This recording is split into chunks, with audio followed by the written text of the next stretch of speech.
Alright, welcome back. So we've got another Kaiweets official here, and this is going to be another boroscope. I guess it's their newest boroscope. Okay, pretty sweet little rig. It's the KBA02. You can see it there. I'm not sure if you can, but KBA02. And some of the notable features on this thing is it's going to be the much smaller probe tip. I'll put the specs on that probe tip on the description, but it's definitely smaller.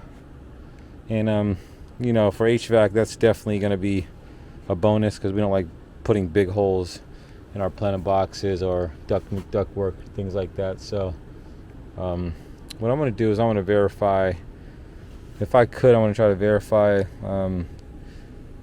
this drain's not clogged or backed up somehow in the outlet of the unit. So I'm going to see if I can get this thing fished in here without breaking it. Okay. So look at our light fish situated here.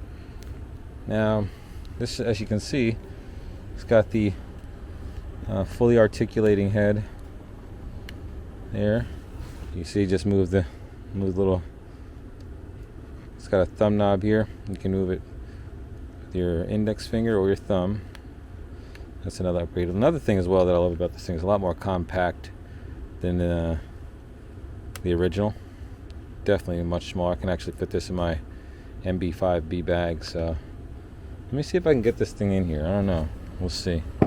Slim chances. I don't want to break it. This is one thing you got to keep in mind about these Kaiweets boroscopes. This head is so sensitive. It's got a really thin line that's fished through this whole assembly, and if you put any crazy torque on it, you will break it. And that's I don't think they're going to cover that. So even to the point I don't even like keeping this protective sleeve because I got to kind of go against the torque on it here. Got to go against the. Damn, I might not keep that on there. Okay, so go ahead and power it up. Just a little power button there. You got to hold it down. Here she goes. It's fired up. Also, another thing about this rig, it's actually got a flashlight on there as well. Alright, so let's see if we can go ahead and fish this thing down in here. So what I'm going to do first and foremost, as you can see, I'm going to get my steering set up before I go in there. So I want it to steer like such, left to right, not up and down, as you can see. So we're going to get ready. I'm going to hit record here on my rig. So we'll hit save success. I don't want to be image mode. I want to do, how do I do video mode? Oh, you can flip the camera. That's cool. Oh, there's video mode. So I'm hitting record. Let me flip that camera again. Okay. So let's fish this thing down in here. So start off straight. I don't know where we're gonna. I don't know. We'll see.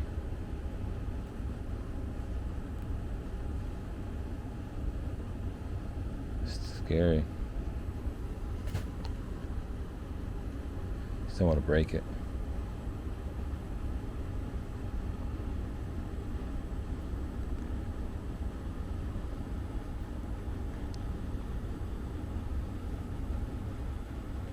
We're getting there.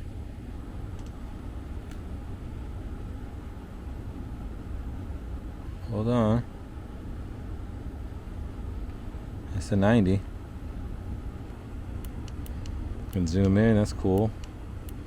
I mean, the camera resolution is really nice. I'm not seeing it yet. Let me see if I can twist this whole thing in a way to get this thing to actually face in. Now, there it goes.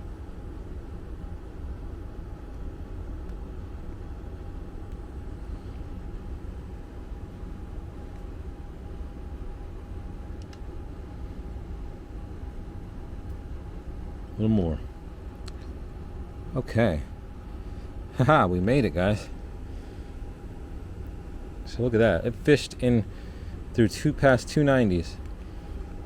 And I'm looking down in there and I'm seeing it's clear. You can see This thing is capable. You would have never been able to accomplish this with a standard non-articulating unit. Now the question is getting it back out of here without busting it. Just here we go. We made it. Still works. All right, gang. So that's a quick demonstration on that, and I want to also inspect and see how these dampers, this bypass damper, is actually in fact open. We can see this here bypass damper is all the way its max setting, max close position, and it's still got a little bit of open play. So I'm gonna get that situated. So what I'm gonna do, as you can see, this thing is able to do a full 270 degrees, basically looking behind itself. So I'm just gonna go ahead and go into this penetration here, and I'm gonna look right behind myself.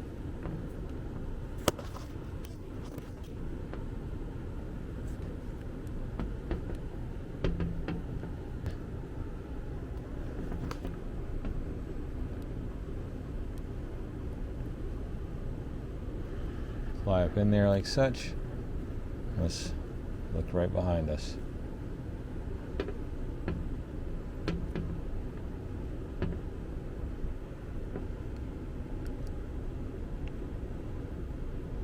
Oh yeah, there you go. You can see it's cracked slightly. So yeah, it is what it is. Not crazy. Not crazy open, but it's cracked. See our heat strips here. If you ever want to inspect your heat strips on a unit without really much hassle, you can get up really up close and personal. Just to make sure you just do a nice visual inspection of those heat strips if you want. So yeah, I just wanted to share this with you real quick. It's the Kaiweets KBA02. Yep, and that's going to be their new boroscope. Pretty sweet unit. So I'm going to just go through a quick demonstration. It's going to be a short series on just some of the more powerful features for owning and operating an HVAC company. And I'm starting to get a little bit more familiar as I'm making a transition to running my own company here. So one of the more powerful things I want to go over today here is the expenses portion. Really powerful. I love it just because you can literally just add as many, just add all the expenses. So condenser fan motor, that's for an ECM motor, a very expensive motor there. Go ahead and select one of the clients here. All right, so it's opening up. And now you can see this is for a condenser fan motor. All right, so it's an ECM train, pretty expensive motor. So we can go ahead and click that and take a look here. We're showing it's only 27%.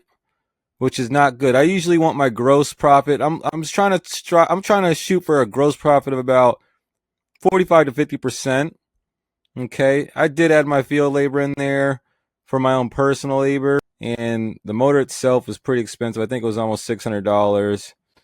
So this wasn't a great job. Not to mention the travel.